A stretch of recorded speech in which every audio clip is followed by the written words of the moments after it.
Feliz sábado a todos. Que a graça de nosso Rei Jesus esteja com cada um de nós e que os nossos corações estejam, nesse momento, a partir de então, abertos para a aceitação do assim diz o Senhor daquilo que está escrito. E que a partir de então se afastem toda e qualquer dúvida e venhamos nos concentrar na convicção do que se encontra escrito. Não devemos falar de nós mesmos. Deixemos que Cristo faça o trabalho em nós e por nós. Porque se nós formos fazer no lugar de Cristo, nós vamos errar. Portanto, é Cristo que vai fazer em mim, na minha vida. A partir desse momento, é Ele que vai me direcionar, porque é o Espírito dele que me guia em toda a verdade. A nossa luta não é contra carne nem sangue. Se tiver alguma luta contra carne e sangue, é contra nós mesmos.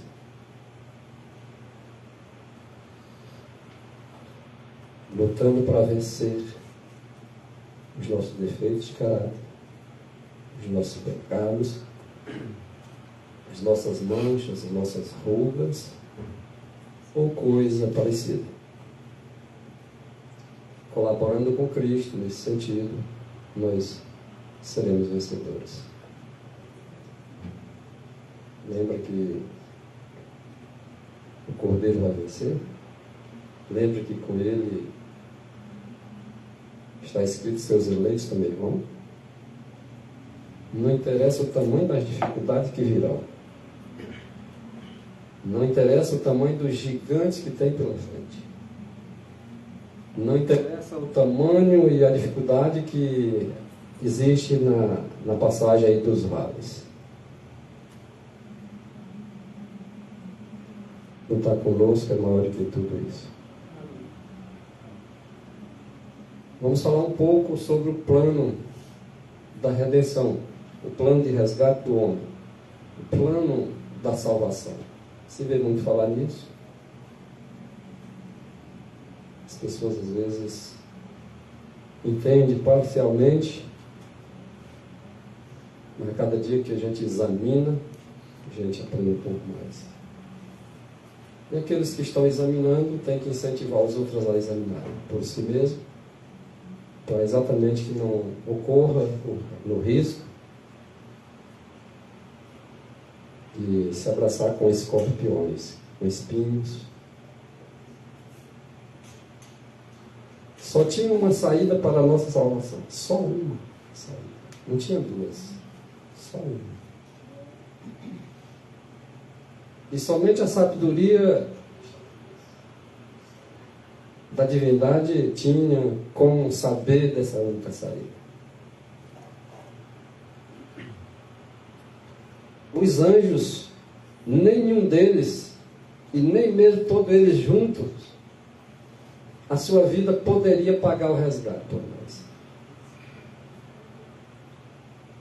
Só tinha um no universo inteiro que podia vir pagar esse resgate. Só tem um nome que importa que eu e você seja salvo. Só um.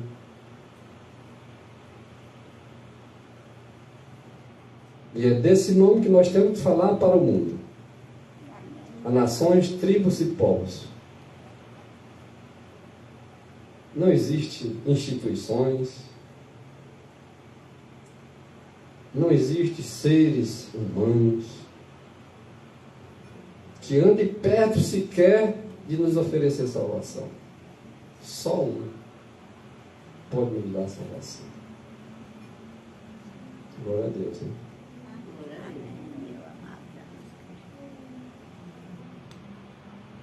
Que plano maravilhoso. Qual foi a saída? João 3,16, texto muito conhecido, muito citado pelos evangélicos, porque Deus amou o mundo de tal maneira que deu o seu Filho unigênito, para que todos que nele crêem não pereçam. Então, há promessas para não perecer, há promessa para nos livrar da ruína eterna, mas só tem uma forma de não perecer: se nele crer.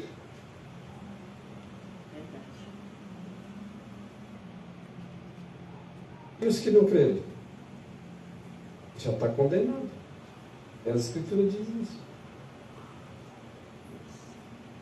E o que é crer? O que é fé?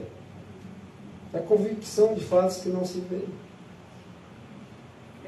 É fatos. São coisas que se espera, mas ninguém está palpando. É pelo assim diz o Senhor.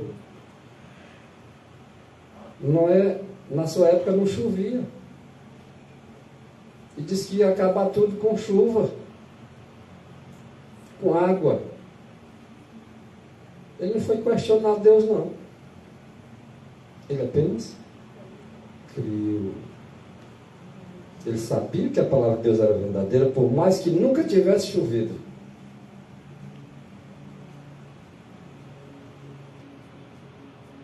E nós temos que alimentar a mesma fé. Se Cristo disse que vai vir nas nuvens do céu, no seu trono, uma grande nuvem branca, ele vai vir do jeito que ele especifica. Então, uma única saída para me salvar e te salvar: só está em Cristo. Mas vamos ver aqui alguns detalhes. Ele veio salvar doente. Ele veio para salvar doente ou ele veio para salvar pessoa sã? Adão foi enganado ou foi Eva que foi enganada? Mas Adão comeu da fruta ou não comeu? Que ele foi proibido de comer. Através daquele casal veio a questão dessa ruína. Porque o salário do pecado é o quê? A morte. E eles pecaram porque o pecado é a transgressão da palavra de Deus. João é mais específico. É a transgressão da lei de Deus. E eles transgrediram. Estavam agora em ruína. Restava agora o quê? Um plano. E esse plano já tinha sido feito antes mesmo do homem cair, porque Deus, na sua onisciência, ele sabia de tudo.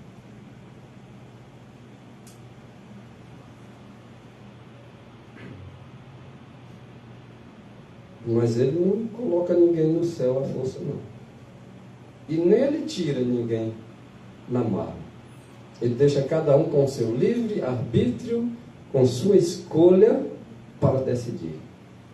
Se você confiar que ele pode fazer tudo por você e em você, pela fé, é assim que vai ser feito. Se você não crer, não vai conseguir o objetivo, porque sem ele disse: sem mim nada podeis fazer. Começando com esse texto da Bíblia,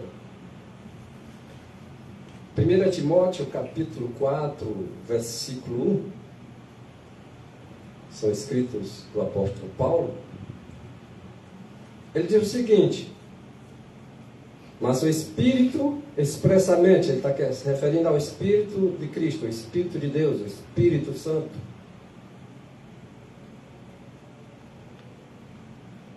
Ele diz: mas o Espírito expressamente diz que nos últimos tempos, nós vivemos ou não nos últimos tempos? Está se referindo o texto muito mais para nós hoje do que para o tempo dele. Que nos últimos tempos apostatarão alguns da fé. Entenderam aqui como é possível ser aplicado para algum que está nessa condição hoje? Não é todos que vão apostatar. Alguns. Está falando de um povo que recebeu uma mensagem, recebeu uma verdade, recebeu uma grande luz, mas deixou escapar.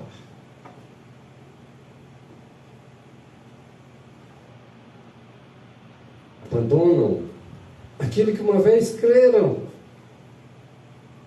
para ouvir espíritos enganadores.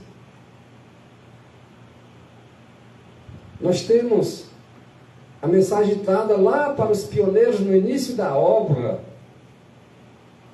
Nós às vezes abraçamos doutrinas vindo nesses últimos momentos, nos últimos tempos, para enganar. E eu abro mão dos ensinamentos que uma vez foi dada por Deus ao seu povo.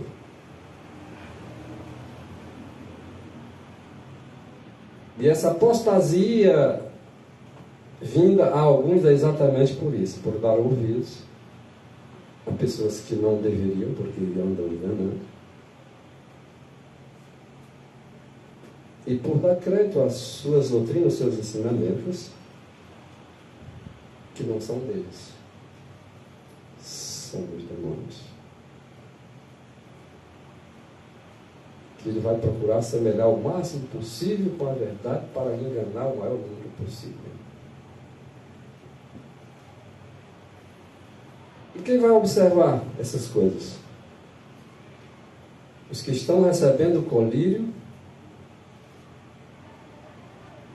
o amor, a fé,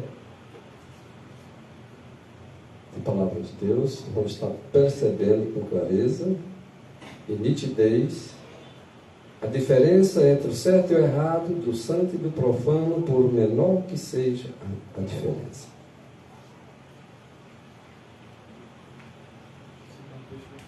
Então, pegando essa questão de engano, já que o irmão citou a respeito dos pioneiros da fé, dos pioneiros que retrata também a base da nossa fé, em Vida e Ensinos, no capítulo 34, diz o seguinte, escreveu a senhora White: se a igreja vacilar aqui, por mais especioso que seja o pretexto apresentado para tal, contra ela haverá, registrado nos livros do céu, uma quebra da mais sagrada confiança, uma traição ao reino de Cristo. Aí, retratando aqui a questão da fé dos pioneiros. A igreja tem que manter seus princípios perante todo o universo celeste e os reinos desse mundo, de maneira firme e decidida, uma inabalável fidelidade na manutenção da honra e da santidade da lei de Deus despertará a atenção e a admiração do mundo. E muitos, pelas boas obras que contemplarem, serão levados a glorificar nosso Pai Celestial. para vocês verem, vocês acham que no princípio da obra o entendimento era o mesmo hoje? Mas os líderes de hoje dizem que hoje eles estão certos, porque a luz aumentou e eles entenderam, e os nossos pioneiros não entendiam. Como se o Espírito Santo, numa época ele não sabe de nada, e na outra época, mais na frente, é que ele vai saber. Impressionante. Você assim, a Bíblia estava toda diferente, porque Ela é bem antiga, né? Cada tempo que fosse passando, era escrevendo naquele tempo que estava passando, mas a palavra de Deus não era permanente. Não, porque ele disse que hoje a igreja prosperou. Que igreja que prosperou? A igreja que prosperou, sabe qual é? É essa igreja que não é feita por mão de homens.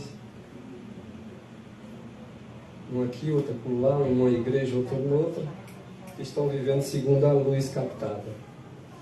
Essa é a igreja que prosperou, que está prosperando e que vai prosperar e que vai vencer.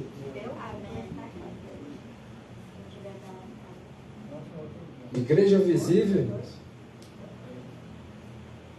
é uma coisa. Igreja invisível é outra coisa. Igreja militante é uma coisa. Igreja triunfante é outra coisa. Se aqui tem uma igreja, ela é militante, para ela ir para o céu, ela tem que tornar-se triunfante. Não basta ser uma igreja visível e militando, não. Ela tem que triunfar. E a igreja triunfante, ela está invisível. Eu não sei quem é a igreja de Deus aqui. Nesse sentido. Nesse contexto.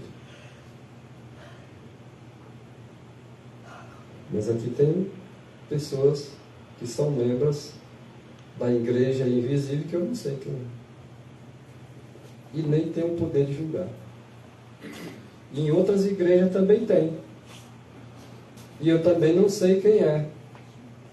Mas que a maioria em todas as igrejas vai se perder, isso vai.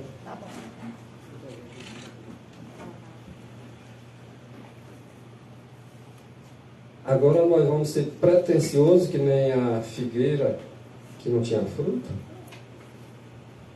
Enrolou até Jesus. Jesus correu querendo um frutinho lá e não chegou lá, não tinha nada. Seremos essa igreja bonita, cheia de folha, mas quando se chega perto não tem frutos? Nós corremos o risco de estar cometendo o mesmo erro que Israel.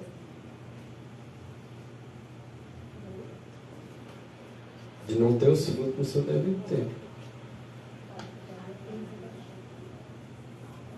E Jesus manda cortar aquela árvore que não dá fruto.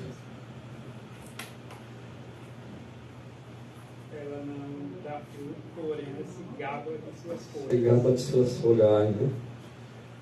Muita sombra, né? Muita folha. Vamos para o próximo texto, que está no Grande Conflito, na página 381. Se apostatarão alguns da fé, isso acontece em todas as igrejas, vai acontecer, certo? Jesus Cristo não vai vir sem que antes aconteça uma apostasia nacional. A vinda de Cristo é certa, mas vai ter que acontecer antes que ele venha uma apostasia.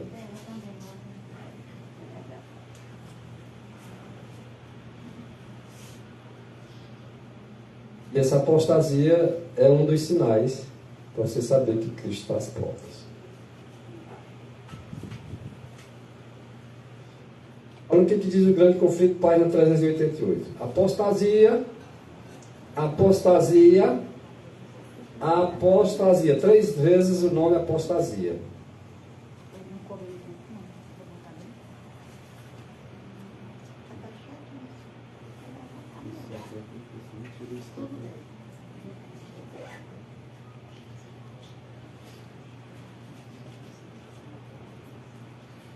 Três vezes esse nome é apostasia.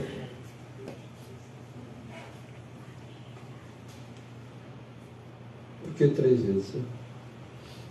Muitas vezes o Senhor Jesus usava em verdade repetido. Em verdade vos digo. Por que ele não dizia só em verdade vos digo? Queria chamar a atenção mais precisamente. Ele queria chamar a atenção para que o povo refletisse daquilo que ele estava dizendo. A primeira vez, a segunda vez, pega, não deixa escapulir não. É uma palavra importante. Apostasia. Deu tempo de pegar. Se não pegou na primeira, pega na segunda. Não pegou na segunda, deva pegar na terceira. Mas entenda.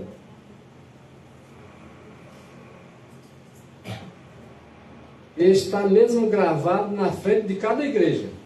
Não é só alguns que apostatam da fé, não. Esse nome apostasia está mesmo gravado até na fronte das igrejas.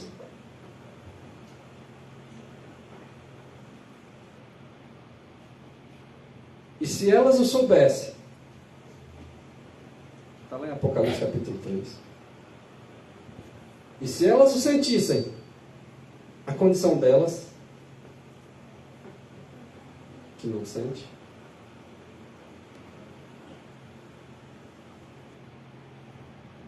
Elas não sabem? Ou elas sabem que são miseráveis? O texto da Bíblia diz que não. Se elas soubessem que elas são miseráveis, desgraçadas, cega, nua, pobre, não teriam tanta presunção. Não precisava esses nomes estar gravados em cada frente de igreja.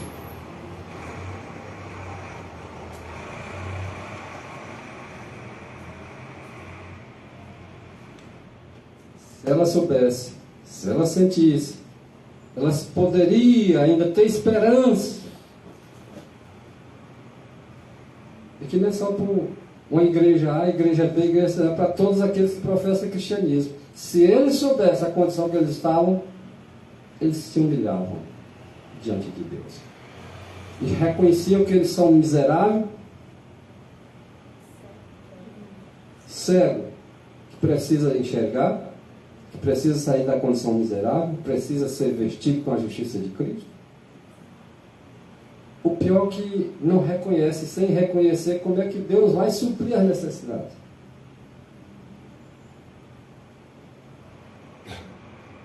Mas, ai, elas exclamam, rico eu sou.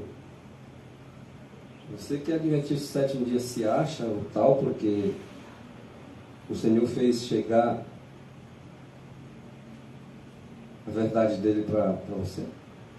Porque você é um examinador das Escrituras e conhecedor da palavra de Deus, agora você se acha que é rico, que sabe de tudo e que não precisa ser ensinado por ninguém?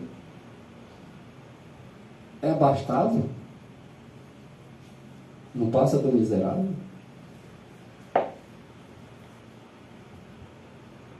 Alguém disse assim, miserável o homem que sou.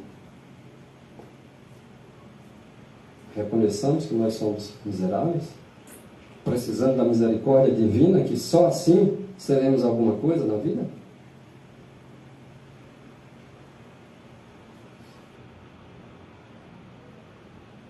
Que engano maior pode ter, irmão? Eu me achando rico e abastado, que não preciso de nada, sendo que eu sou o pior de todos os homens, precisando de tudo, cego, precisando ver, nu, precisando ser vestido. Para que engano maior do que isso? Eu achar que eu sou uma coisa, sendo que eu sou totalmente outra que Deus está dizendo que eu sou. Agora, nessa condição miserável não vai precisar não. Nessa condição desgraçada vai ser vomitado. Porque está escrito, vomitar-te-ei. Não é assim que está? Você quer ser vomitado na boca de Deus? Eu não. Eu quero permanecer juntinho de Deus. Em Cristo Jesus, eu quero permanecer com Ele.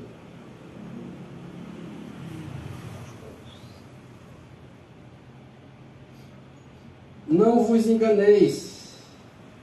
Presta atenção nisso. Tem uma diferença de eu enganar o Edu e o Edu ser enganado?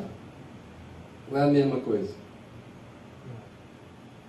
Uma coisa é não deixe que ninguém vos engane.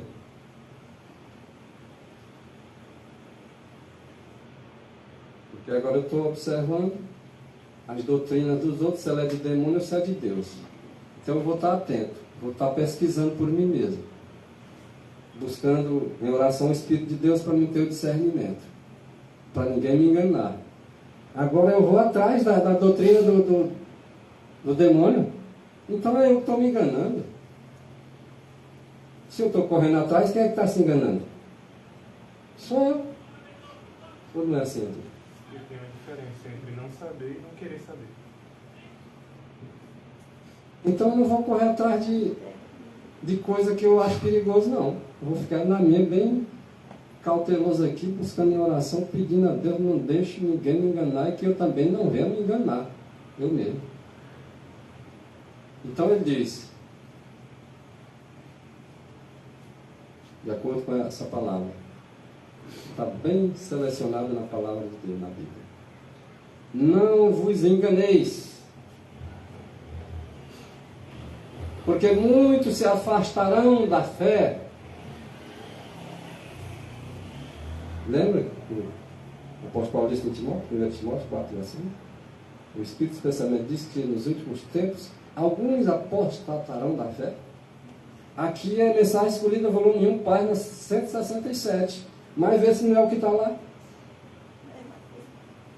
Se não estiver de acordo com a Bíblia, rejeite. Mas está contrário à Bíblia?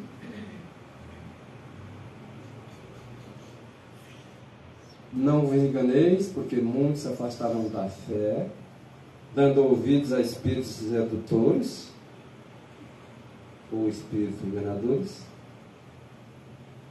Um espírito que seduz. Ele te mostra um erro e tenta apresentar como verdade e acaba te seduzindo. E tu aceita como verdade. Não é isso que o texto está dizendo? E doutrinas são de demônios. Rapaz, mas o irmão, a irmã fala tão bonito. Pois é, o diabo também fala tão bonito, você nem imagina. Nem queira saber. O último engano dele, que é transfigurar a Cristo, a sua voz é mansa, meiga, melodiosa. Falar manso, meigo, melodioso, não significa dizer que é de Cristo, não. Cuidado. O Senhor colocou uma prova para nós observarmos o que é a verdade. A lei e o testemunho. Se ele não falar dessa maneira é porque não há verdade neles. Aí tu começa conversando, verdade aqui, verdade ali, daqui a pouco né, bate contra um texto, bem claro. Opa! Lei e testemunho agora foi para o espaço, estou fora.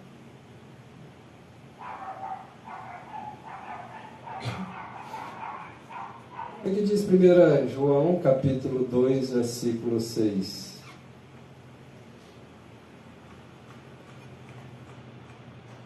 Alguém está com a Bíblia aí? Quer contribuir? Primeiro lê o verso 6. Aquele que... O 6, né? 1 João 2, verso 6. Aquele que diz estar nele também deve andar como ele andou. Pronto. Cristo é o nosso exemplo. Não fuja do exemplo que nós temos, é Cristo. Cristo andou, foi assim, vou andar assim do jeito que Cristo andou. Não, mas ele morreu, eu tenho que andar diferente. Ele não está dizendo isso. Não, mas depois que ele morreu, eu não tenho que andar como ele andou, não. Aqui está dizendo isso. Ou eu suponho que por ele ter morrido, não é mais assim. Isso é filosofia. E não é boa, não. Agora vê o verso 4. Aquele que diz, eu o conheço, e não guarda os seus mandamentos, é mentiroso e nele não está a verdade. E o que eu quero com quem não tem verdade? Se eu fizer aliança com quem não tem verdade, o que vai acontecer comigo? Mas eu vou me aliar porque ele conhece a Deus, ele é um profundo conhecedor, ele conhece a Bíblia inteira, ele fala de Deus, ele não fala de outra coisa. Mas não guarda o mandamento. Aí eu vou dizer, não, mas isso aqui não é assim não. Que conversa é essa, irmãos? Vocês acham que não é assim não? Ou não é pela fé? Se é pela fé, deixa do jeito que está aí. Tem que mudar não. Quer ver uma coisa mais? Vê o 7.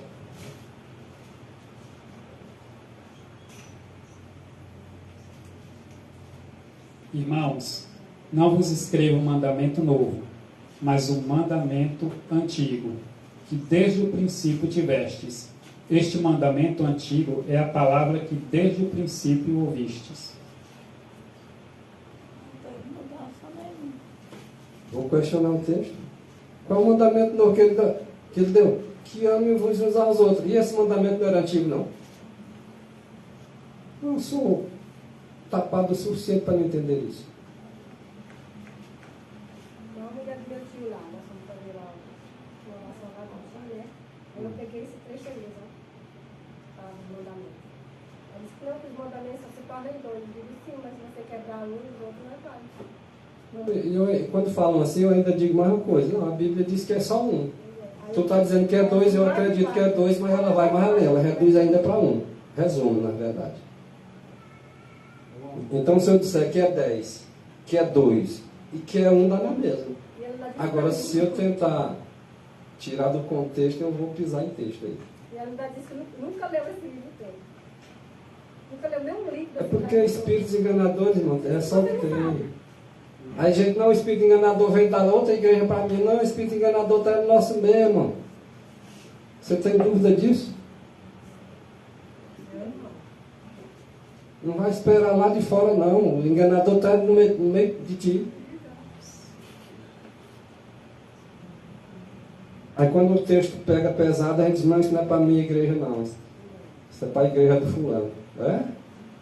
Então tu é um miserável dos piores. E tu não sabe. É, irmão. Olha o verso 18 aí que ele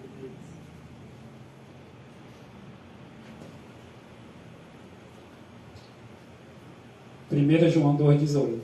Filhinhos, é já a última hora. E como ouviste que vem o anticristo, também agora muitos se têm feito anticristos, por onde conhecemos que é já a última hora. 19. Saíram de nós, mas não eram de nós, porque se fossem de nós, ficariam conosco. Mas isto é para que se manifestasse que não são todos de nós.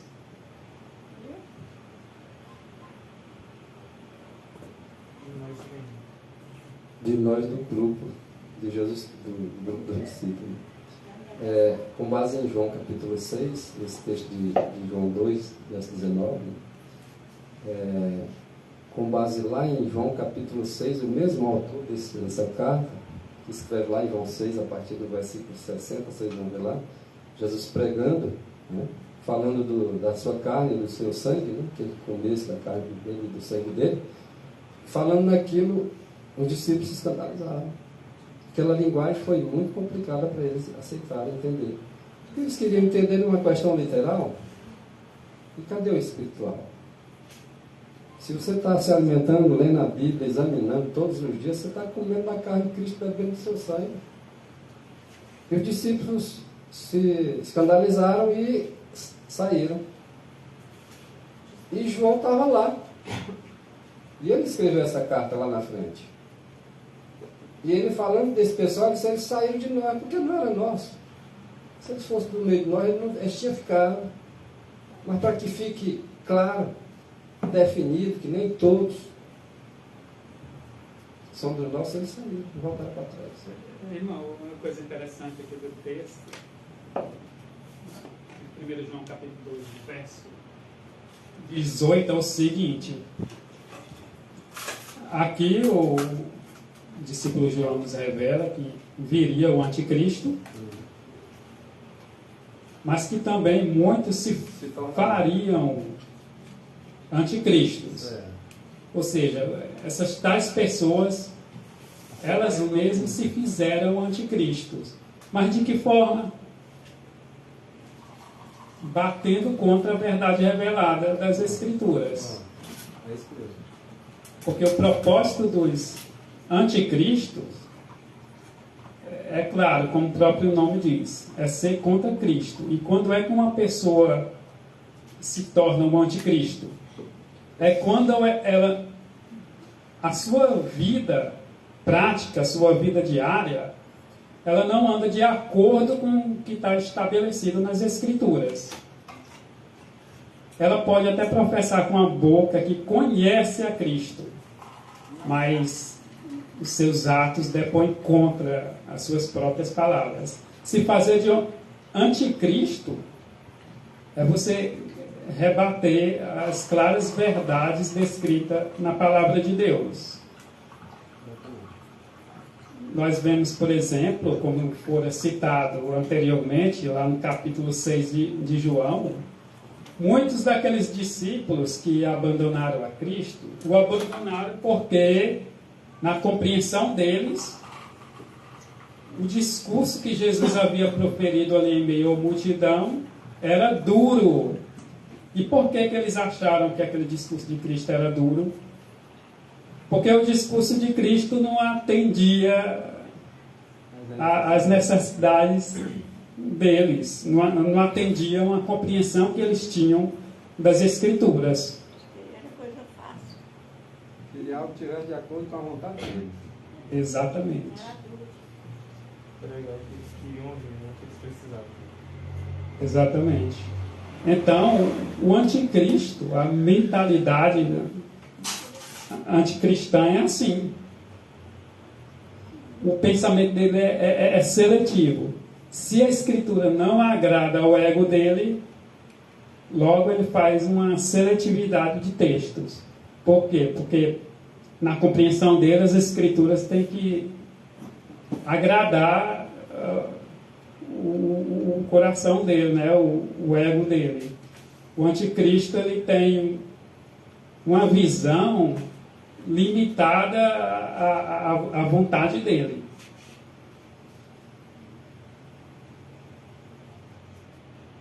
Então é assim que age, né? E atua os anticristos que ainda hoje estão permeando aí em meio à igreja, né? Irmão, sem falar que toda verdade, quando ela é direta pregada como está escrito, ela fere alguma coisa que está tocando nele, que ele está no meio, ela vai sempre dizer assim, ao contrário da palavra de Deus. Porque tudo coisa de Cristo já foi revelado na Escritura, está tudo revelado para os seus, né? Só que ele quer melhorar ainda mais. Mas num sentido da palavra de Deus, não, no sentido do gosto que ele gosta, no lugar que falou. Está entendendo? Aí as pessoas que sentem nessa condição, elas vão apoiar ele, por quê? Porque isso aí é de Satanás, que é um anticristo. Está entendendo? Ou seja, essa lei é muito pesada. Não vão melhorar esse lado aqui. Aí aqueles que estão aquele mesmo pensamento, eles vão pular pro lado dele, porque eles não vão querer, porque está afetando a sua parte do erro.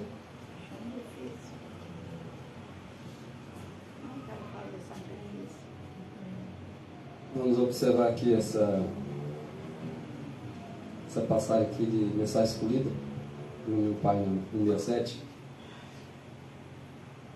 O que Ellen White quis dizer quando ela disse isso aqui? E tira suas conclusões. O que é o alfa e o que é o ômega. Vou falar em linguagem simples.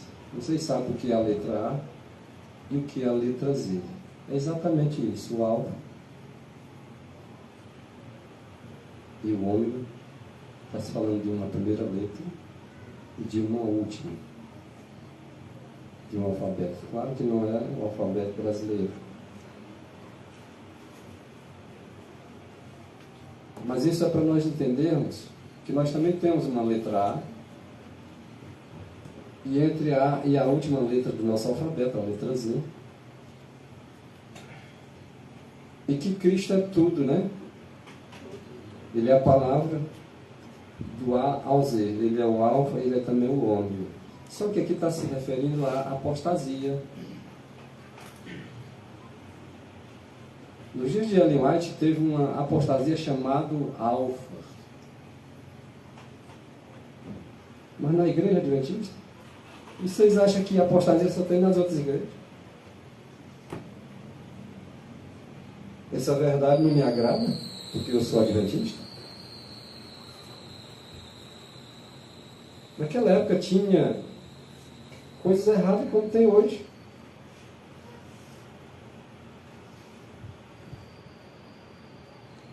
Nós temos agora perante nós o alfa desse perigo. Nos liberta. O ômega será de natureza mais assustadora ainda. Se agora o perigo é grande, imagina lá nos últimos momentos da história da Terra. Apostasia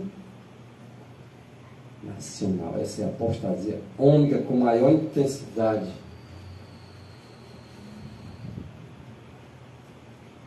Engano de tudo quanto é jeito. Espíritos enganadores, doutrinas de demônio, tua mente talvez não é nem capaz de imaginar o tamanho. E nós estamos agindo como se nada disso tivesse acontecendo, irmãos.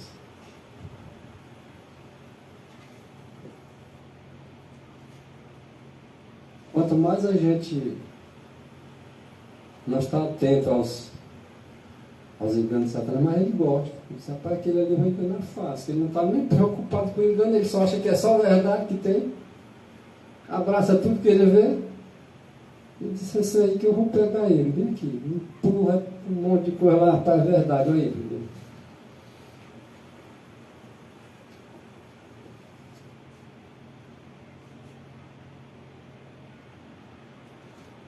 Nossos oficiais, não estava falando dos oficiais das outras igrejas, não.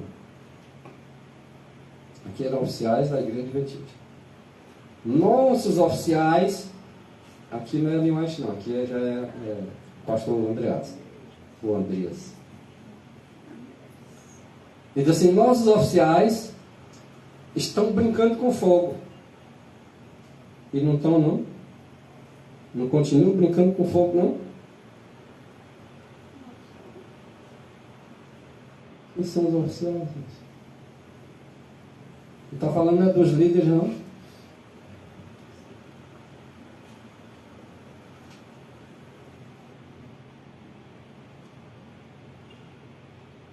E a conflagração resultante desse brincar com fogo cumprirá a predição de que a vinda da apostasia ômega será de natureza mais surpreendente. Graças aos oficiais brincando com fogo. Na coisa que era para estar fazendo a coisa seríssima. Estão brincando com coisa séria. Estão sendo enganados, enganando o povo. Ah, povo meu, os que te guiam, os guias são oficiais. Não esqueça. Não era só Israel que estava sendo enganado, não. Hoje, também tem gente sendo enganada pelos guias. Ah, mas eu não vou falar isso aqui não porque vão ficar zangados. Tá aí. Gálatas 1, verso 10, o apóstolo Paulo, se eu ainda estivesse ainda agradando a homem, eu não seria servo de Cristo. Eu não quero ser servo de homem mesmo, eu quero ser servo de Cristo mesmo. Se fica achando bom, achando ruim, eles vão ter que ouvir de alguém. E esse alguém que eles vão ouvir tem que ser de um mensageiro enviado de Deus.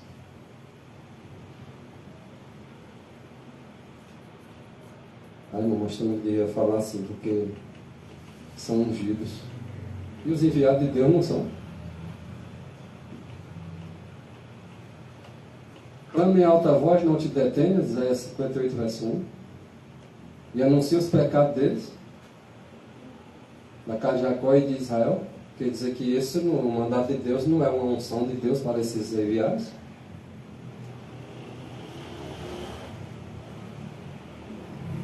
Quer dizer que os líderes são ungidos e os mensageiros de Deus não são. Quer dizer que o pecado tem que ser anunciado, mas não os pecados dos líderes. Os pecados dos líderes se tornam mais graves que os outros, porque conhecem. Era eles que deveriam estar avisando o povo para se livrar dessa lepra, chamado pecado.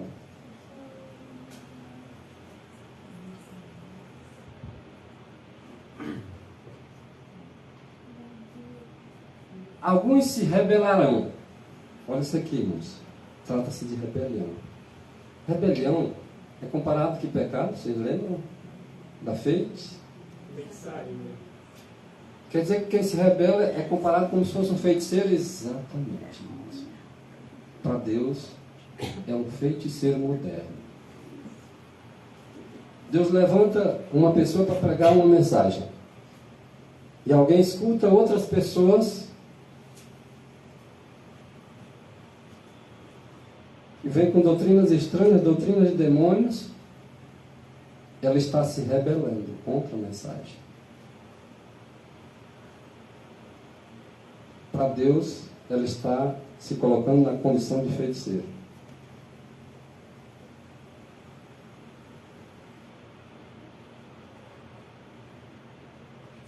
E alguns se rebelarão contra o testemunho direto da testemunha fiel. Esses materiais nós estamos lendo aqui, vocês acham que não é testemunho da testemunha fiel, não? Vocês acham que não é de Jesus Cristo isso aqui, não? Quando o texto diz exatamente uma coisa, eu vou para a Bíblia e está lá do mesmo jeito, e alguém bate contra esse texto, eles não estão se colocando, não é contra Jesus Cristo, não. É escrito que os espíritos dos profetas são sujeitos aos profetas. Então nenhum profeta vai falar contra o que o anterior disse. Exatamente. Caso ele fale, aí sim, não estará. Mas qual é o ensinamento hoje? Não, esse profeta aí falou uma coisa, mas hoje é assim, não é diferente. Diferente em nada. O Espiritão mesmo, como é que é diferente? Alguns querem dizer que o apóstolo Paulo ensinou a gente a pisar nos mandamentos. É a interpretação errada. Na teologia, vai ter ensinamento de todo jeito. Mas Deus só tem uma verdade, não tem duas verdades. Agora isso requer um estudo mais aprofundado. Nós não vamos entrar no detalhe aqui, que é uma área de nós. Esse próprio companheiro do apóstolo Paulo disse que ele tinha, os escritos dele eram de difícil compreensão. E é mesmo. A gente sabe a dificuldade que muitos têm para compreender o apóstolo Paulo hoje. Já João, seus escritos é simples de compreender. Mas eu tenho absolutamente certeza, nenhuma dúvida, de que o espírito de Paulo era o mesmo de João. De João, o mesmo de Paulo. Eu não tenho a mínima dúvida quanto a isso. Não precisa levantar dúvida quanto a isso. E aí, senão, irmão, quando Jesus, por exemplo, expulsava demônios, eles falavam que era por Beelzebul. Aí até Jesus falou assim, estará então Satanás dividido? Da mesma forma, isso se aplica também aos escritos. Como é que Paulo vai dizer uma coisa que Moisés não disse? Ele vai contradizer Moisés, ele vai contradizer Abraão, vai contradizer Isaías. Não tem cabimento. Deus também não está dividido.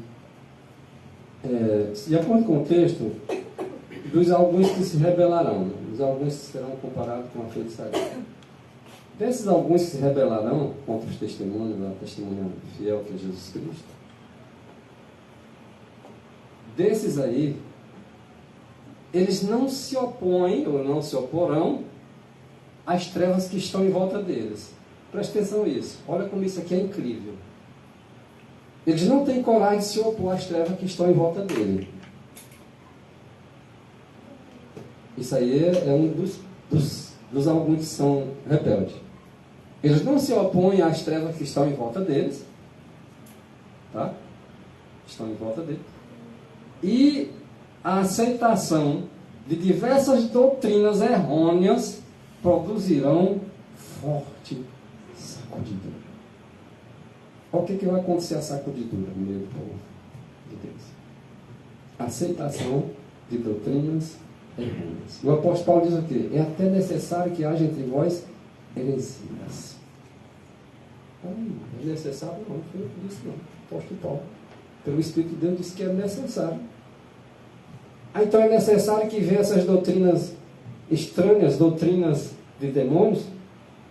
Tu acha que não é, não? Será que o povo não precisa acordar? Será que Deus não permite exatamente para despertos sinceros? Ou vai dormir todo mundo junto? Não, irmãos, não vai dormir todo mundo junto, não. Para uns a rede vai balançar mais, eles vão dormir mais. Mas para outros vão despertar. Por causa das heresias que acontecem no meio do povo de Deus. Às vezes a gente não entende. Mas se nós examinarmos, nós vamos entender. Que essas coisas vêm não é para o nosso mal, não. O inimigo vem para tirar a gente do ramo mesmo. Mas Jesus Cristo chega, vou dizer, que tu vai ver a verdade que tu não viu ainda. E tu tem que acordar, tu tem que despertar para examinar, tu tem que estudar por ti mesmo. Tu para de estar ouvindo os outros sem tu estar pesquisando. Tudo isso é ensinamento para nós.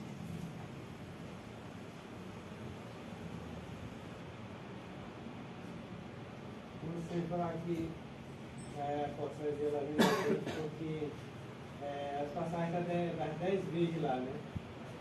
Porque aconteceu no passado, já percebeu que como é que podia ser antes?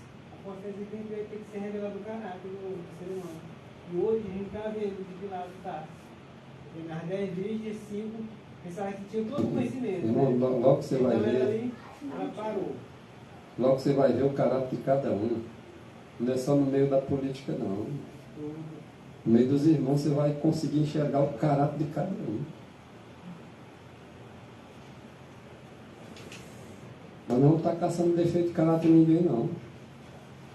Mas você é capaz, pelo poder de Deus, você é capaz de ver o caráter de cada um. Era tudo parecido, que ninguém nem sabia qual era que estava certo, Exatamente. né, que estava errado. Vocês achavam que os discípulos ficavam todo tempo vendo Judas com aquele caráter dele lá? Que era semelhante deles? Vocês acham que quando Judas batia contra os ensinamentos de Jesus, os discípulos ficavam questionando, está batendo contra as palavras de Cristo? Era só Cristo sair, ele... Será que ele não sabia? Se o irmão Marcelo está pregando uma verdade bem aqui, quando o irmão Marcelo sai, um outro irmão, o irmão Marcelo, será que tu não sabe se era verdade ou se era mentira mesmo que eu estava pregando?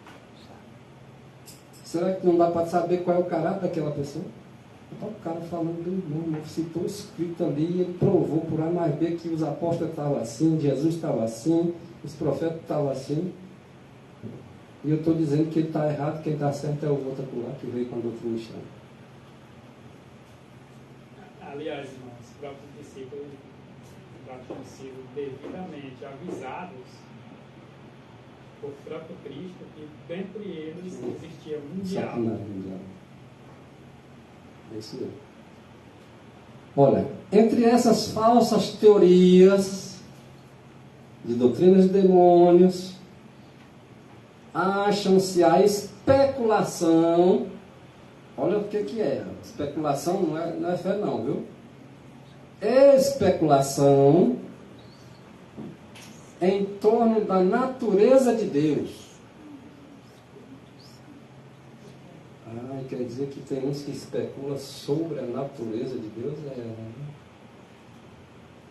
É um dos ensinamentos do demônio. Que eles querem especular até acerca da natureza de Deus. É bom saber.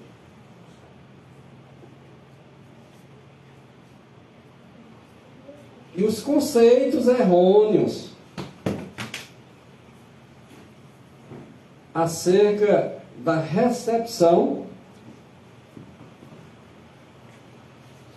do Espírito Santo. E também do significado da santificação. Tem gente que entra naquele detalhe que não dá para ele explicar, e ele quer explicar e quer saber de tudo, que os outros não sabem de nada, e vai acontecendo um embaraço na mente do povo, e eles vão aceitando e vão, sem conhecer, por incrível que pareça, as pessoas aceitam as coisas sem ter uma base para defender sua fé. Você pergunta, fulano disse aqui, não sei, fulano disse que sim, a tua fé é baseada em fulano. Será que nós não somos capazes de um texto que tu me mostrar, eu ir chegar lá na minha casa e ir lá e pesquisar a fonte, estudar, examinar e ver o que compreender aqui? Será que eu tenho que entender que eu tenho que ter a fé do fulano? É por isso que nós somos enrolados. Aí tu pergunta, irmão, o que significa isso aqui? Não, irmão, não sei explicar. Que fé é essa? Quando tu for chamado diante do tribunal, tu vai dizer o que lá para os juízes, advogados, promotores que estão lá? Não, vou chamar o irmão fulano. Que fé é essa?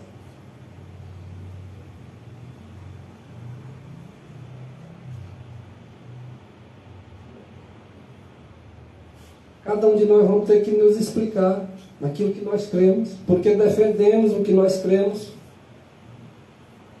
Não, eu não posso defender o que eu creio, porque eu não sei. Que fé? Eu vou ali atrás do irmão Ailton, porque foi ele que me ensinou. Ensinou e tu não sabe.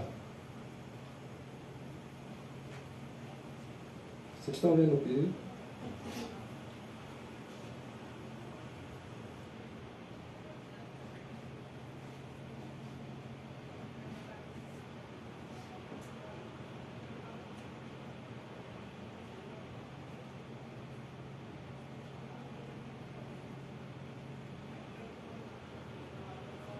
Repetindo, né?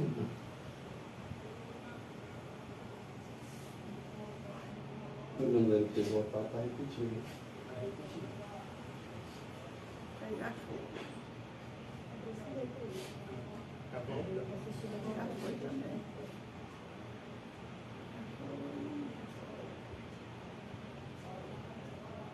Deu um efeito contrário aqui, irmão.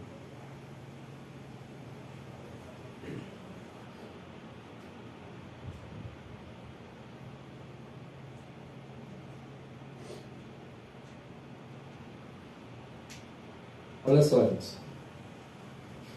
A seta é só inverter, mas na queda do celular, mas vai dar certo. Bora. O pastor Andreas disse que o homem ia ser de natureza mais assustadora. Estava acontecendo o alfa da apostasia. Eles estavam colocando em dúvida a natureza de Deus, aquela questão, falando daquilo ali, tudo, na época deles. Questão de santificação, aqueles detalhes. Nós vamos tocar num ponto. Não vamos tocar em muitos pontos, não, para nós não confundir muito a nossa cabeça. Pastor Andreas era um pastor zeloso na Igreja Adventista do Sétimo Dia, nessa época aí.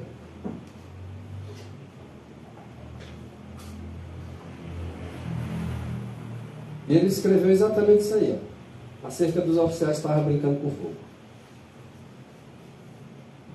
Ele diz aqui, ó, na época de 1950, na década de 1950, década de 1950 vai de 1950 a 1960, diz assim, 59.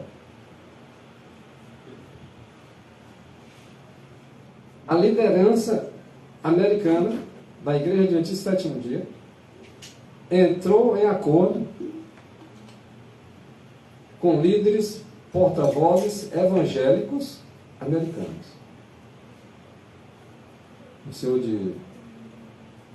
chamado de Martin e outro chamado de Bornhaus. Então a Igreja Adventista do Sétimo Dia entrou em contato com esses dois líderes. Isso na década de 1950. Não está muito longe não, viu?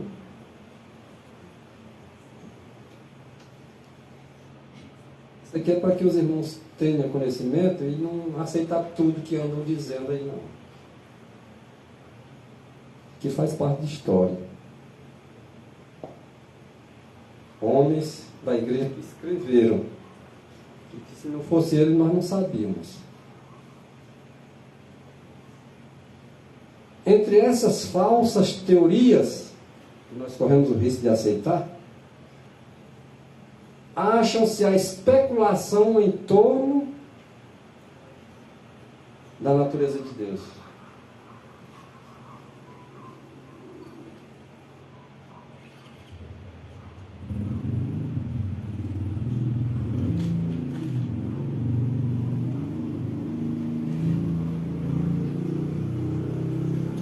E aí, em 1950, na década de 1950, esse acordo, esses dois líderes americanos, respectivamente, editor e editor assistente do jornal religioso Eternity. Eram dois editores. A igreja adventista sétimo dia devia ser separada, não negociar a princípio. Mas teve esse acordo com esses dois líderes. E isso é o pastor Andreas que está falando. Isso publicado na Filadélfia. E discutiram com eles várias de nossas doutrinas. Olha o que foi conversado com aqueles dois pastores. Várias de nossas doutrinas. Já pensou alguém chegar para os adventistas do sétimo dia e dizer assim, olha, essa questão do sábado, não tem como vocês aceitar o domingo também, não. Mesmo que vocês guardem o sábado, não tem como guardar o domingo também, não. O que vocês acham? Se acontecesse isso hoje, era estranho para você?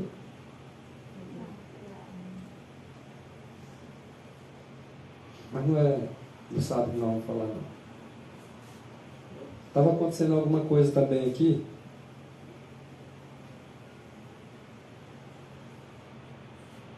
Qual era o acordo, então?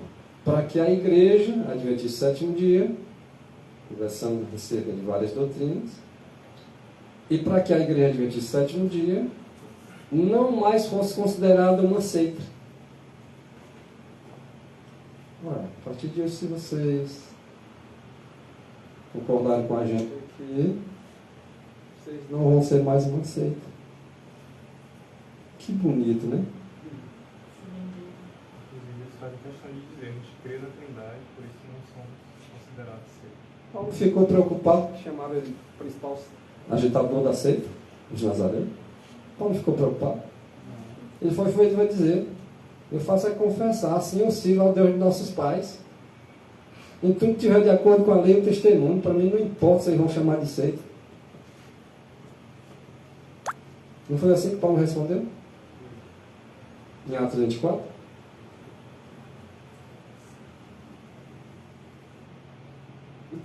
Por que a igreja adventista sétimo dia aceitou não ser chamada de seita? Qual era a troca? O que ela tinha que fazer em troca? Porque era um acordo.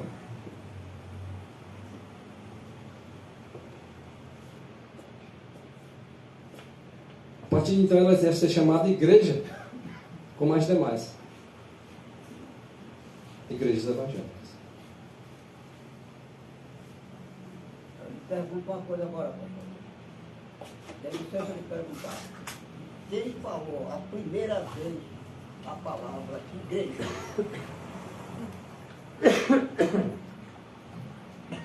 Quem falou a primeira vez a palavra igreja? Igreja ou cristão, você está querendo saber? Igreja. Quem falou, pastor? Eu digo categoricamente, sem medo de errar, qualquer tipo de evangelho. Quem falou a primeira vez na palavra igreja foi Jesus. Foi Jesus. Ele disse que as portas do inferno não prevalecerão contra a minha igreja. Então todo mundo que é igreja, o inferno não tem direito desse campo, não. O inferno vai ter ação, perturbação, mas não.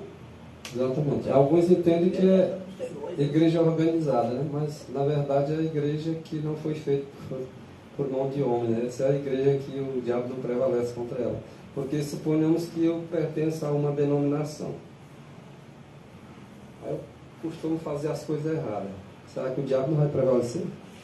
Agora, já que é a igreja do diabo, mas o povo que é da igreja do diabo é mesmo do diabo mesmo. Eles lá, a igreja do São Paulo tem. A igreja do diabo, está escrito na parede lá. Igreja do diabo.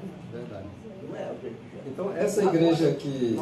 Agora nós, os evangélicos, da cidade de Imperatriz, porque na cidade de Imperatriz não tem igreja do diabo. Aqui na cidade de Imperatriz tem muita igreja, né? Mas a igreja que tem mais aqui, que chama igreja, é uma igreja somente. Por exemplo, eu sou da Assembleia de Deus. E nós temos já chegando 200 congregações. Um prédio, educado. Mas a igreja é só a Assembleia de Deus mesmo, mas é filial que está ajudando em todo o tempo central, assim, né? Não é uma igreja independente, não. Não é igreja independente. Porque a gente não, como crente, como servo de Deus, não deva ser crente independente, seja uma unidade dos crentes. É isso que é. Olha, eu tenho muita prática, pastor. Eu não ia nem falar isso, você falou uma palavra que me despertou.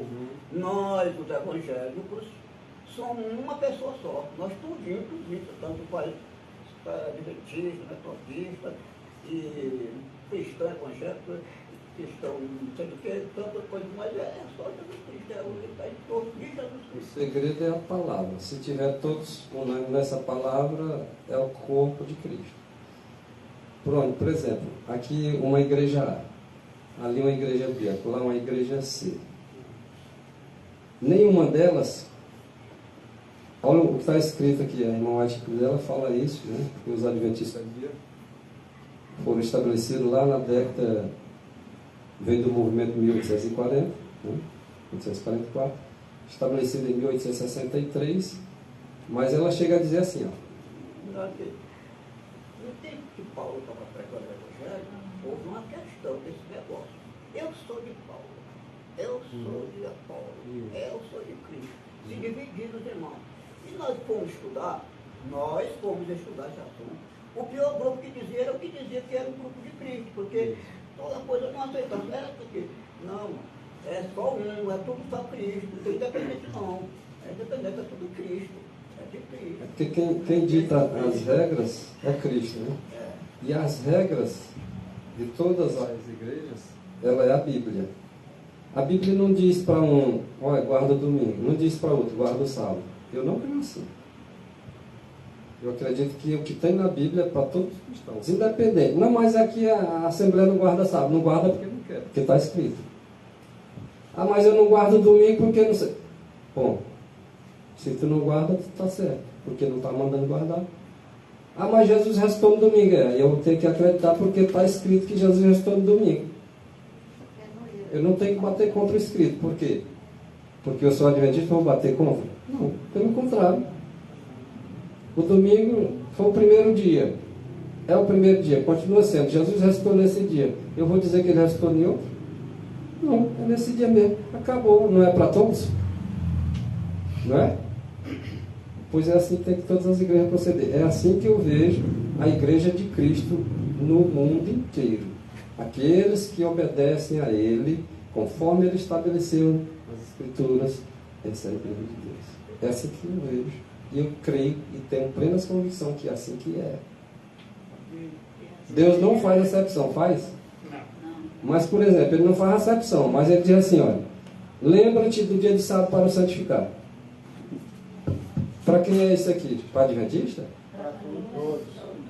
Ah, é para todos? Vocês acreditam assim também? Eu também creio assim. Depende, todo Aí para lá. Mas aí tu resolve não lembrar, não. Tu sabe, não vou lembrar, não. A minha igreja não lembra. Ah, quer dizer que Deus não faz acepção de pessoa e tu está fazendo agora. A tua acepção não aceitando a Deus, é? Ele não faz acepção. Mas se eu agora não obedecer ele, ele vai me dar minhas cacetadas que eu preciso lá no final. Certo ou errado? Agora, quando ele diz não faça acepção de pessoas, ele quer dizer exatamente isso que o irmão falou ali. Agora, porque eu recebi mais verdade, eu sei mais de que não sei quem, e tá, pá.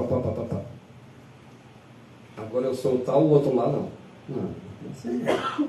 Se o outro lá da outra igreja recebeu pouca luz, mais velho, a pouca luz que ele recebeu, ele possivelmente está em melhor condição do que nós que recebemos muita luz e vivemos nada, ou quase nada. É assim que eu vejo. E Deus não fazendo acepção de pessoas é isso. Porque Ele vai salvar uma acolá, outra acolá, e às vezes o que está aqui vai se perder. Porque não viveu a luz que Ele deu. Outro dia eu conversei com um irmão da igreja desse evangelho, que ele é meu amigo, né? Eu não consegui caminhar muito meu coração. E aí eu sou unido com os irmãos. Sabe? Eu sou unido com os irmãos. Aí nós falamos na vida de Jesus Cristo, né? Esse monte de igreja aqui, igreja por lá. Eu disse, não, irmão, Não se preocupa com isso não. Jesus Cristo, ele diz que ele é lavrador. Ele também buscar os que prestam. Ele achou graça nessa aplicativa dos que presta. Porque o lavrador, ele vai colher as frutas dele, ele não vai colher fruta podre para levar para casa, irmão. Furada, não, ele só leva de escolhida. E a Bíblia diz que o lavrador é que tem direito de comer o melhor fruto. Está escrito na Bíblia Sagrada, pode me virar a Bíblia Sagrada. Eu sou um tipo de crente antigo no Evangelho e que eu estudo a Bíblia com sinceridade, e oro com sinceridade, e é para receber a unção de Deus, que Deus está falando comigo. Se eu estou falando errado, se eu estou fazendo errado, eu digo, Senhor, eu não quero estar errado, eu não quero tomar. Aí eu falo assim, Jesus, que é meu amigo assim, pode ser. Senhor, eu perdi a minha mocidade toda. Eu fui ser igreja, rapaz, de novo. Perdi a cachaça, perdi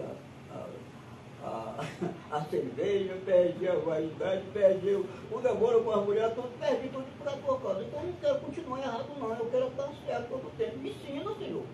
E já fiz aprender de mim que eu sou manso e humilde de coração. Pronto. Tem que aprender de Jesus.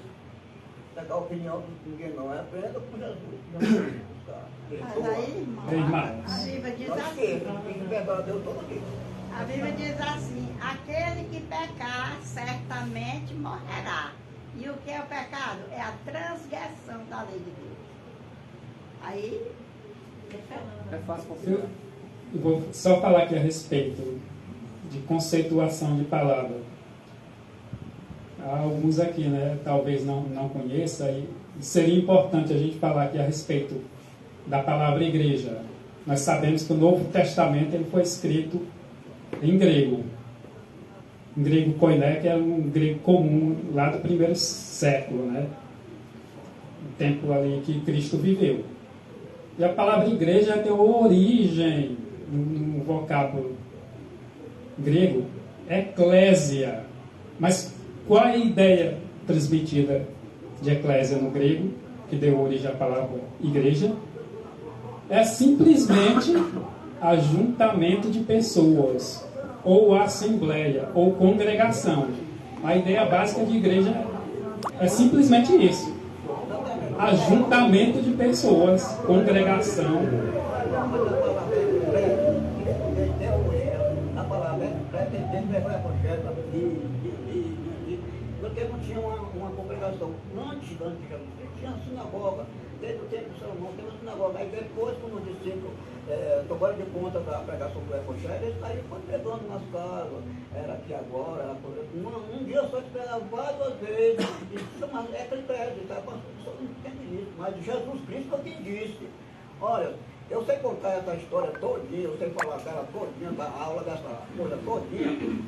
E quando Jesus Cristo disse que era as portas do inferno, ele não trabalhasse contra a igreja. Ele estava palestrando com os discípulos, não era pregando o evangelho não. Jesus Cristo estava pregando, era para os próprios discípulos. Os discípulos perguntaram a Jesus, quem vocês estão ouvindo aí pela rua? Quem sou eu? Aí ele disse assim, não, isso é Jeremias, isso é Isaías, isso é qualquer. Pedro se levantou e disse, tu és o Cristo, filho do Deus vivo. Aí Jesus respondeu para Pedro, tu és agora, Pedro, a palavra Pedro, significa pedaço de pedra. Aí Jesus Cristo falou assim, filho, tu és pedra, pedaço de pedra, e sobre esta pedra, esta, É Cristo. tem que saber ler a palavra de Deus. Esta e essa são duas palavras que parecem que tem um sentido diferente. E esta pedra, as portas no inferno, a revelação contra ela. A pedra é Jesus. Jesus disse que ele fosse por pedra, ele apontou para ele de pedra. E nós aqui somos pedacinhos de pedra que estamos alojados na rocha, irmão. Olha, irmão, é uma felicidade muito grande quando um grupo tem sabedoria nas escrituras sagradas para viver e agradar a Deus e não pecar contra a Deus. O foco que mata o homem, que leva o homem para o inferno, é ele pecar contra Deus, blasfemar da palavra de Deus, discordar da palavra de Deus, fazer essa má vontade assim da vida que o mundo faz. Mas os evangélicos não. Agora tem evangélico mesmo atrapalhado. Mas o evangelho da minha moda, que eu não estou me exagerando aqui dos irmãos não. do meu modo, no Evangelho, eu tenho garantia que vou para o céu. Amém. Vai continuar agora. Assim, irmãos, assim, a partir de 1957, né, os teólogos adventistas passaram a ensinar que Jesus veio com a natureza sem pecado de Adão, antes da sua queda. Ao contrário do que ensinavam os pioneiros adventistas do sétimo dia, e ao contrário do que ensinava a senhora White no começo da obra. O que fez a mudança? Os pioneiros estavam errados para poder fazer a mudança? Ou algum tipo de apostasia aconteceu? Para eles abandonarem a verdade dos pioneiros? Isso que ele está falando aqui é o pastor Andrés. O que faz a gente fazer uma mudança? O que faz a gente fazer um acordo com outras igrejas? Não é ecumenismo isso? Mas o que mais diz ainda, Andreas?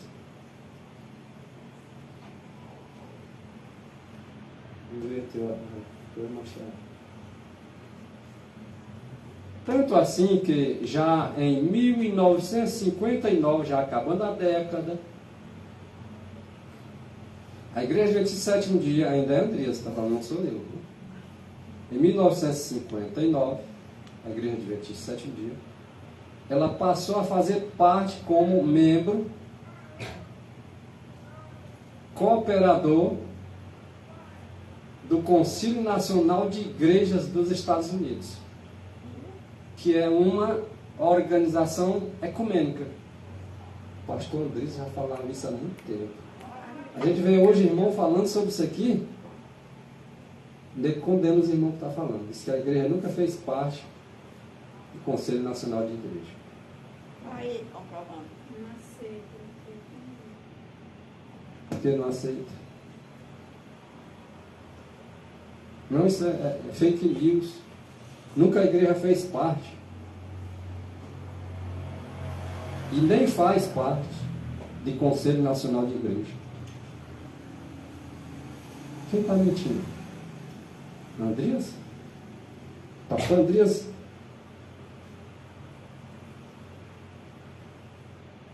Outros estão mentindo.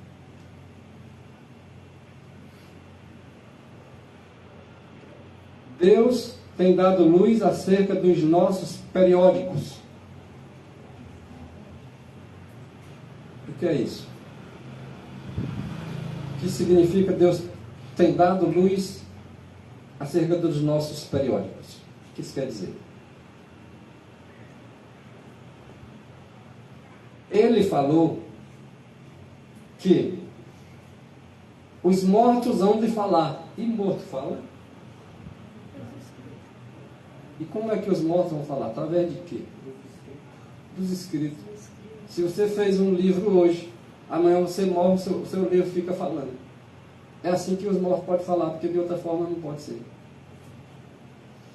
Então faça com que esses escritos cheguem nas pessoas.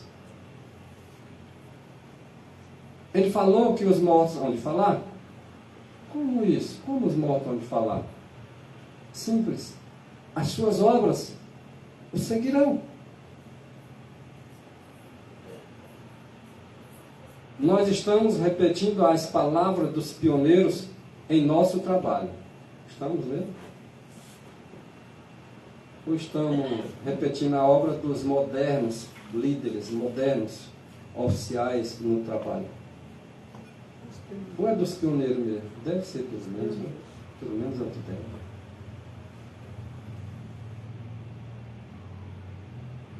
Pioneiros estes de quem sabe quanto custa procurar pela verdade com um tesouro escondido. Os pioneiros sabem. Os guias modernos sabem. Aqui está dizendo que os pioneiros sabem. Esses pastores mais antigos? Sabem. E esses novos? Com essas novas teologias? Será que sabe o que é ler na verdade? O que você está aprendendo?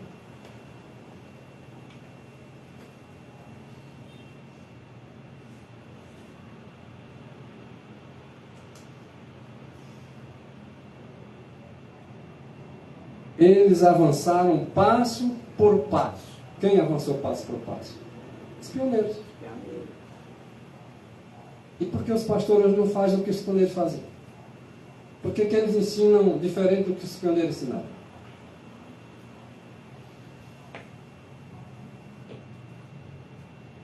E de que forma eles avançavam? A influência era de quem? Do Espírito de Deus.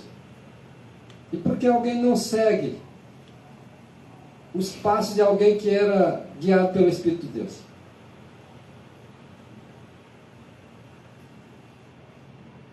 Um por um desses pioneiros já morreram. E muitos deles deixaram escritos, livros, que era para eu e você estar fazendo com que esse material se expandisse. E assim eles estariam falando, através dos seus escritos.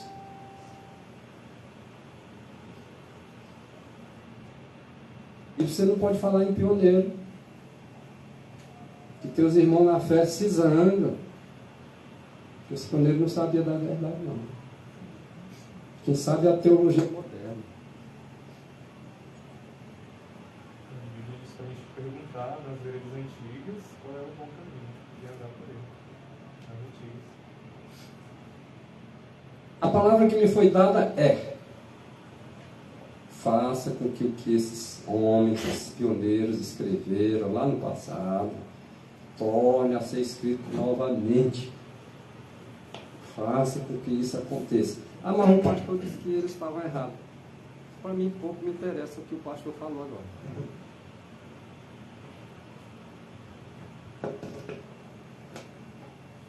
De pastor para pastor, esses pioneiros eram pastores também. Se eu acredito que as palavras da irmã White eram inspiradas pelo Espírito de Deus, eu vou comparar a Bíblia e vou chegar à conclusão de que entre eles e estes estão certos.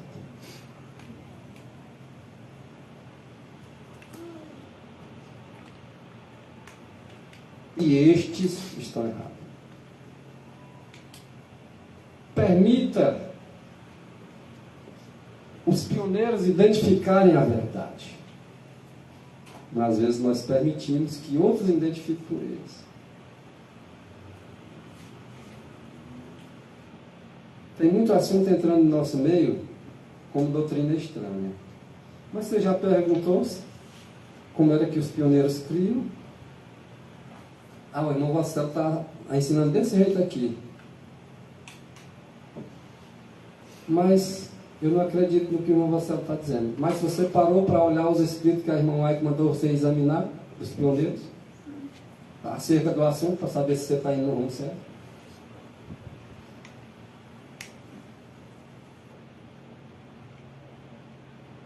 Às vezes eu não examinei, tirei minhas decisões precipitadas e estou caindo num buraco junto com aquele que também está me puxando, caindo dentro também, porque os dois estão certos.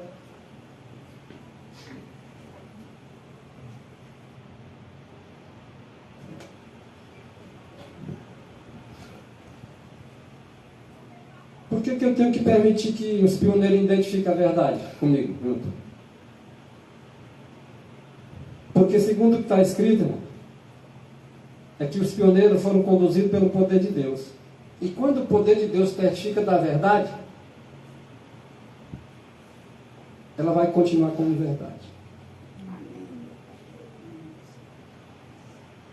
Essa verdade, ela deve permanecer. Por que deve permanecer? Porque é verdade.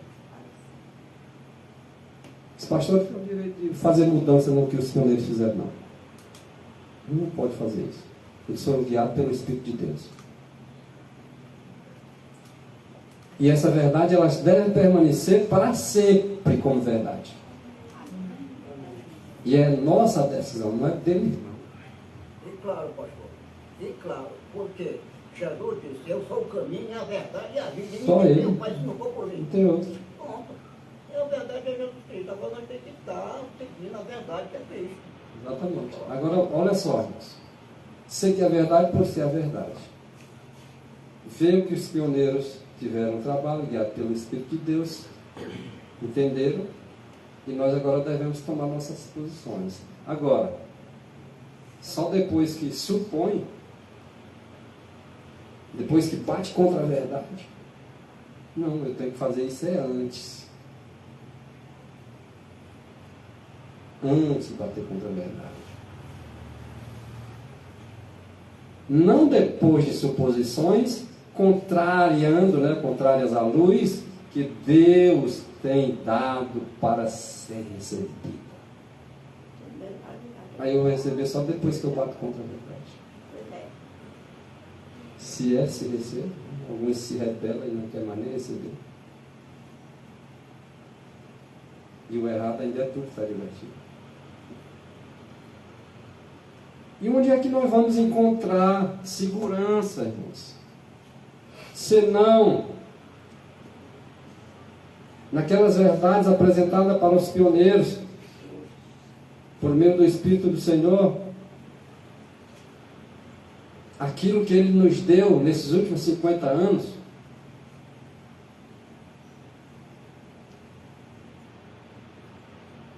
depois que ela escreveu isso aqui, quantos anos já se passaram? E quantas mudanças nós já fizeram nas doutrinas que a igreja cria no princípio? Pastor, e os evangélicos estão firmes, porque a palavra que o irmão falou agora daí, que é ecumênica. A igreja católica tem procurado todos os meios de formar uma igreja ecumênica. Igreja ecumênica é o seguinte, está crente, e está católico, e está macumbeiro, e está perucuzeiro, e está espírita, e está todo mundo junto ali. Essa aqui é a igreja católica, diz que é uma união espiritual, que está fazendo. Mas os evangélicos, porque conhecem a verdade que nós estamos falando, a verdade, não aceita, mas também vai rebelde. Vai matar ele na casa dele, pegar com ele lá, dar cuidado, sabe? Mas aceita isso dessa ecumênica. Aqui no Brasil, uma igreja somente chamada Ecumênica, que produziu a hidrelétrica da cidade de Turique, a empresa criou um organismo lá. Então, o pessoal faz propriedade, não, aqui tudo junto, o padre, né? O padre está pelejando para fazer isso, né? E você pode prestar atenção, não é pecado você pegar uma pregação do padre, não. Não é pecado não, você está só ouvindo. Eles não estão mais rezando. Entendeu?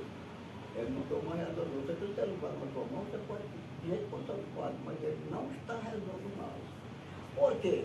Rezar significa estar adorando uma imagem de escultura. E é o pior pecado do mundo. Por que que tinha guerra no tempo de Jesus, no tempo de Moisés? Por que tinha guerra ali? Porque eles perdiam a guerra. Era porque eles deixavam de adorar o Deus que fez o céu e a terra e adorar uma imagem que ele mesmo fez. Pode ler na Bíblia que ele ia no mato, cortava um pedaço de pau, fazia um quilombo aqui, dava um tempo dele, o resto ele botava no fogo e o resto ele fazia um santinho e adorar. E Deus tem raiva disso, viu? Não adora outra coisa não, só Jesus. Vamos concluir com esse texto. Os que tentam introduzir teorias que removeriam os pilares de nossa fé, os que tentam fazer isso, quanto ao santuário, algo referente a ele, ou quanto à personalidade de Deus, ou quanto à personalidade de Cristo, estão agindo como servos. Qual é o nosso dever? Alertá-los. Aí se aplica literalmente a esses que estão tentando introduzir teorias novas e que muitas vezes se acha abastado, né? Que encontrou a verdade, porque antes não conhecia, a verdade chegou, mas não sabe o que é servo. O Senhor está dizendo, está agindo como servo. Porque Deus nos conceda o colírio para que nossos olhos possam ser limpos e ver com clareza a obviedade na palavra de Deus. Amém. Essa é a nossa oração, o nosso desejo, para que todos acatem as orientações no céu. Amém.